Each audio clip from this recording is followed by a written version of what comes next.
Kobe Bryant is considered a legend in the game of professional basketball. He joined the NBA straight out of high school at the age of 18 in 1996. Bryant has won 5 NBA titles with the Los Angeles Lakers while establishing himself as one of the game's greatest scorers. Although later seasons were marred by injuries, he surpassed Michael Jordan for 3rd place on the NBA all-time scoring list in December 2014 with over 32,000 points.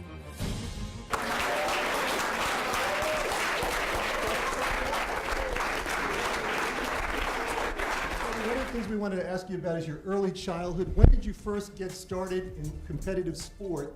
And what were your thoughts early on in life? Did you think that you were an excellent athlete when you were young, or did this come over time? No, I mean, I started playing when I was 3 years old. So I knew at an early age I wanted to be a professional basketball player. It was just something that, I felt it was a part of me. Basketball then wasn't as global as it is now. So growing up playing basketball in Italy wasn't something that was, had all the fanfare that it has now. It was just something that was fun to do, and I knew I wanted to do it for the rest of my life. And, I've been doing it since I was 3. I'm 33 now. So. And I played one whole summer in the Sunny Hill League, and I scored 0 points the whole summer. So that's garbage. It's garbage. And how old are you at this point? I was 10. 10 years old. 10. So I went the whole summer scoreless, and so in my family, you can't. That's unacceptable.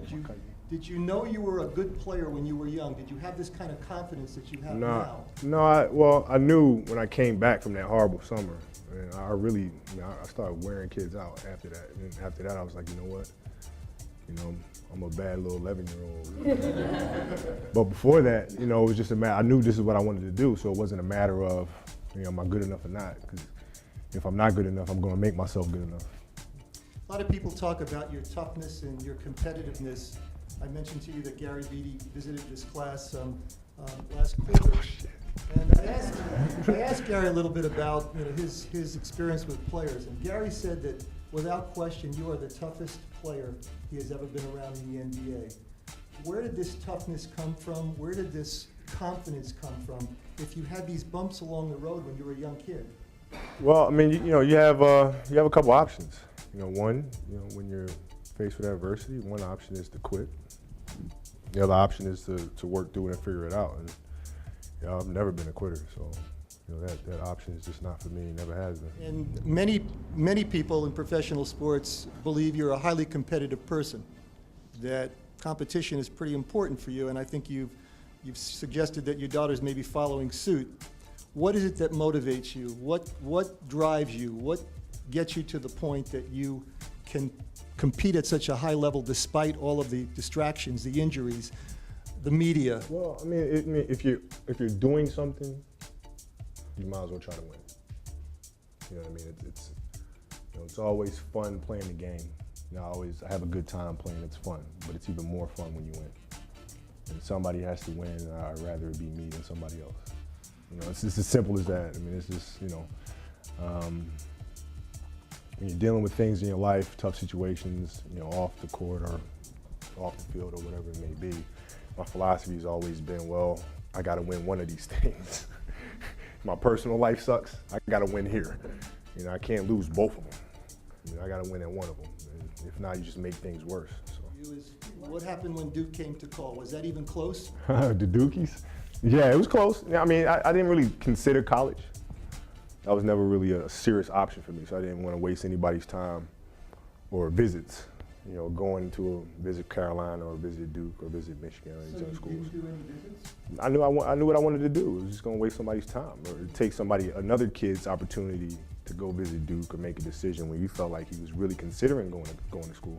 And I felt like I'd be taking that away from him, so I didn't bother.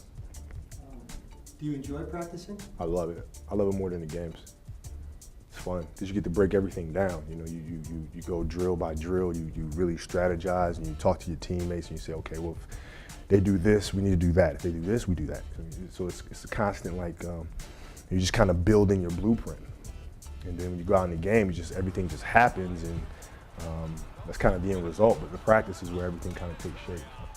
So in your years with the Lakers, you've had an opportunity to input in practice, to be part of decision-making and work out issues with players on the floor. Yeah. And you feel this has been very helpful, I'm sure. Oh, well, it helped my development because, when I first came into the league in '97, I had to fight for my time.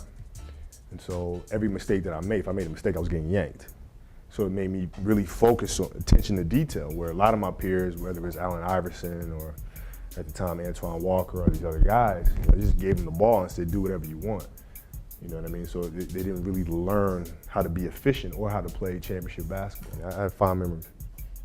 I know you were a student of the game. Who are your favorite players, by the way? All of them.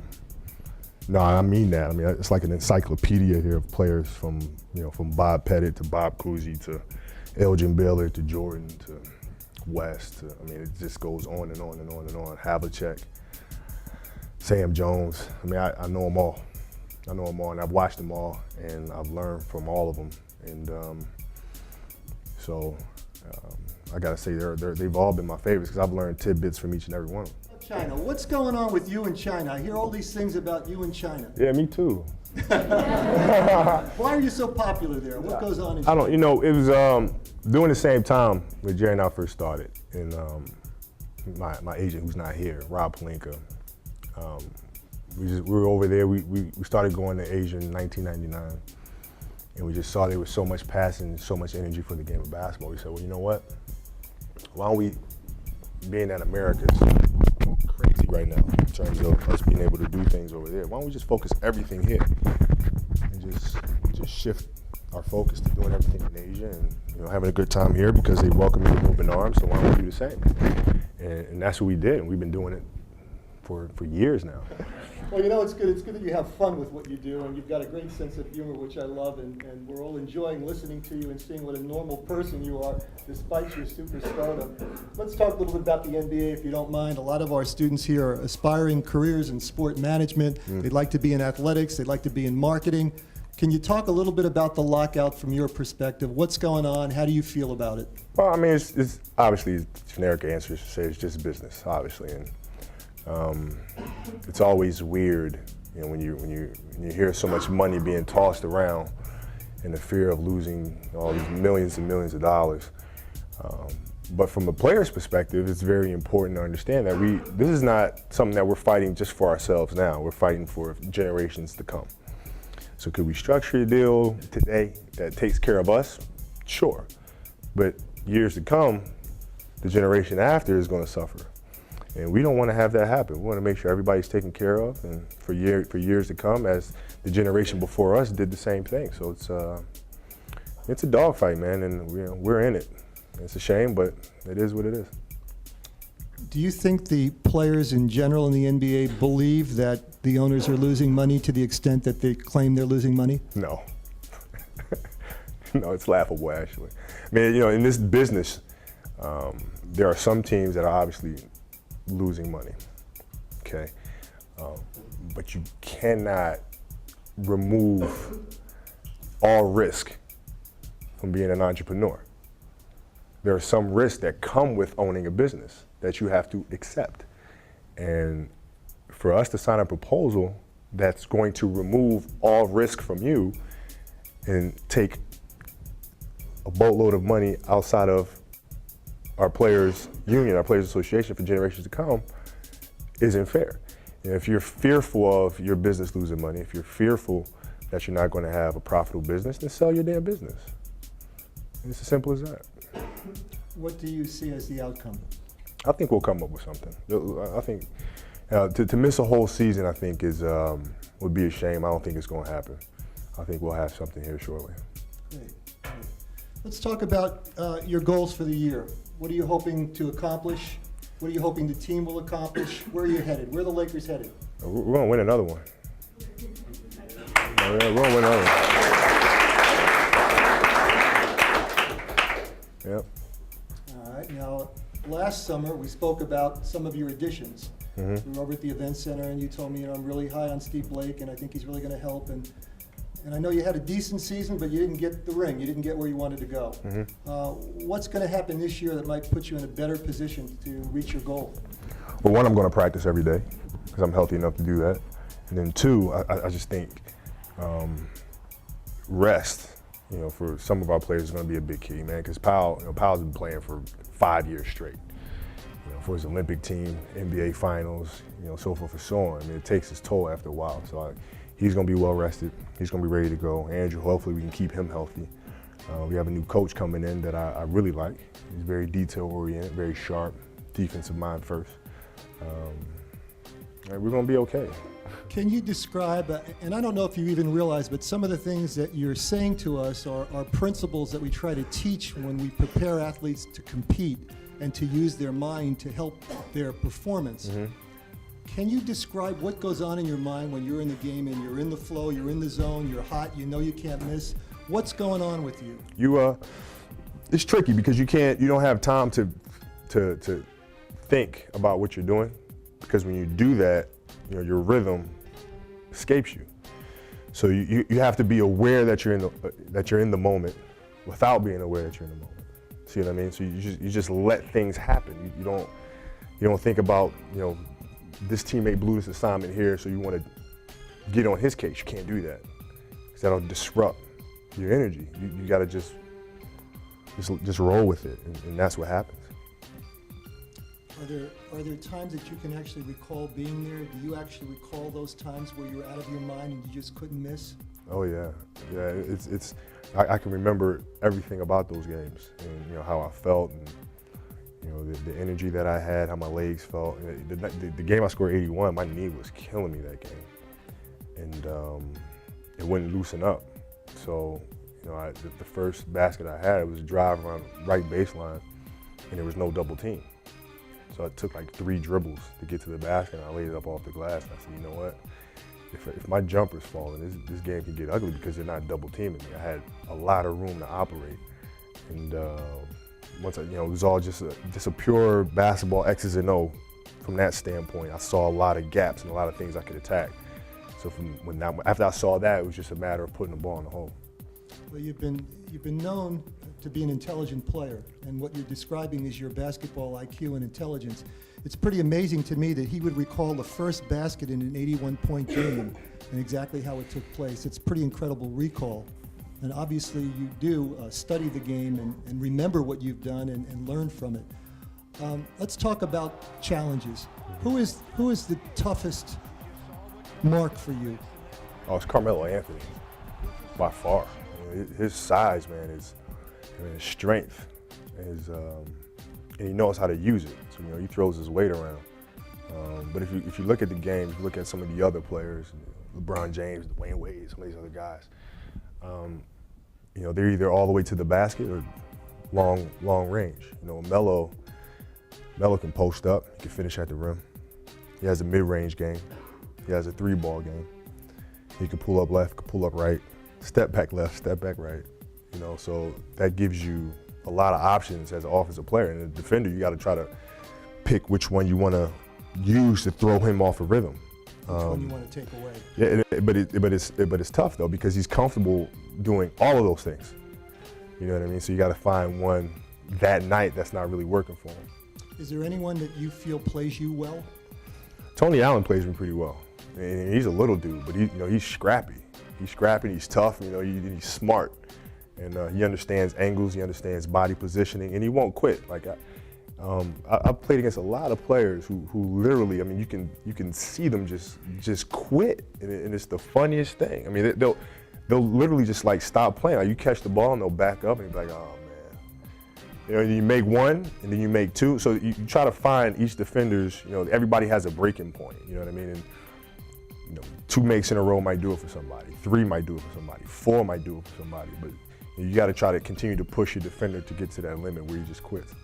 Are there players you take particular pride in beating or playing better than? All of them. All of them. Because I see them, and there was a kind of a motto that we had on the USA team during practice, and it was anybody but. It's shooting games, horse, whatever it is, anybody can win except for me. Because when I win, I'm never going to let them forget about it. Ever, ever, ever. So they got tired of hearing my mouth. So, if I knocked LeBron out, he'd be cheering for Dwayne Wade and Darren Williams to win because they didn't want me to win. How do you see the NBA in terms of its management of professional basketball? Do you think they do a good job in marketing the game and basically taking care of the players in the game and the whole organization of professional basketball? How do you see it as a player? As a league or as individual teams? No, as a league, as an entity, as a business. As a league, I think the league is the best league that you see in the world in terms of how they've been able to be profitable and what they've done for the game since David Stern has been commissioner has been second to none. I mean, if you look at soccer, for example, as a sport, you look at Manchester United, you look at AC Milan, you look at some of the teams that are storied franchises, and they're lucky if they break even. And that's amazing to say if you look at the revenues that they generate on a yearly basis. So as a whole, I think our league is the best league, it's the best run league, it's the best managed league, and I'm thankful to be a part of it. Do you interact with management much?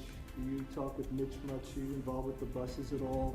In terms of the organization of the Lakers, do you interact at all? Not really. Not really. I mean, I do to a certain extent, but it's a fine line because if you have teammates and guys that you're friends with and that you support, you don't want them feeling as though they're fearful of the fact that you might go to management and be like, yo, get rid of this guy, or get rid of this guy, or that you're pulling the strings or calling the shots. You want your teammates to feel comfortable. You want them to feel natural around you. So that's a fine line to walk. So when you were back with your last negotiations, were you dealing directly with management then? Oh, damn right. Absolutely. Because what we've done, and for anybody, sports agents, future sports agents in here, no? Yes?